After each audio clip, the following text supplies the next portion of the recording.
Hey everybody, Travis here with The Right Place. I am here with my colleague Ryan today in beautiful downtown Ionia.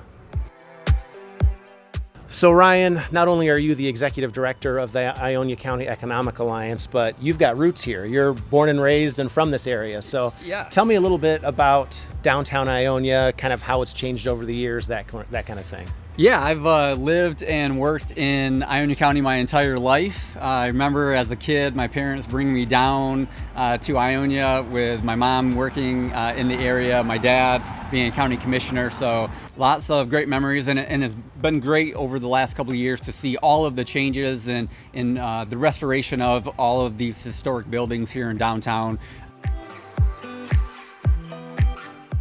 I am here with Mayor Dan Balice, who has been the mayor of Ionia for 33 years. That's what they tell me.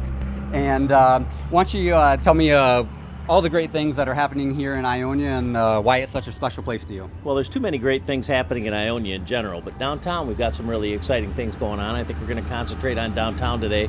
Right behind us is the beautiful Ionia Theatre, built in the 1930s in the Art Deco style. It's been a pillar of the community for almost 100 years. Over 100,000 people a year come to the Ionia Theatre to enjoy primarily movies, but class programs, plays. We've had orchestras here. We've had visiting entertainers from all over. It's been a pretty fun and important part of the community for a long time. Why is it so important to have the city support something like this? So the city had to step up and put money into this that was generated by the tax increment financing that we put in the DDA in the early 1990s. We thought it was incredibly important to have this wonderful, beautiful piece of Ionia down here, not only as a symbol, but as a very active component of vibrant downtown life, and it's succeeded very well, thanks in part to the city's economic contribution and the willingness of volunteers to run this. We have a couple of full-time people here, but this is primarily run by organizations of volunteers who come in and volunteer their time because they know how important it is to have this great piece of Ionia open and operating and showing some of the great things that we have here. Would you care to share any personal memories of the theater? Absolutely. My mom and dad used to talk about my dad wooing my mom here when he came home from World War II. My sisters all went here and had dates with their friends and met their friends here. I grew up here wooing the person who ended up being my wife, Janet. In Ionia, this was the place to be, and then it was gone for quite a while. And then it came back, and it's been back stronger than ever since then, and I'm sure there are going to be some old guy like me standing here someday saying this theater was great to me in the 2020s.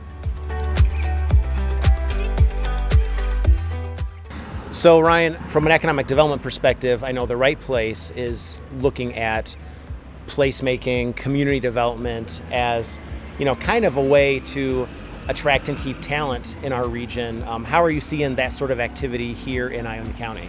Yeah, and that's why we've really focused on the place aspect, the placemaking. If you don't have a strong community, you may not have the workforce. So you have a Ventura, you have a Herbrooks, two huge employers that need a lot of people.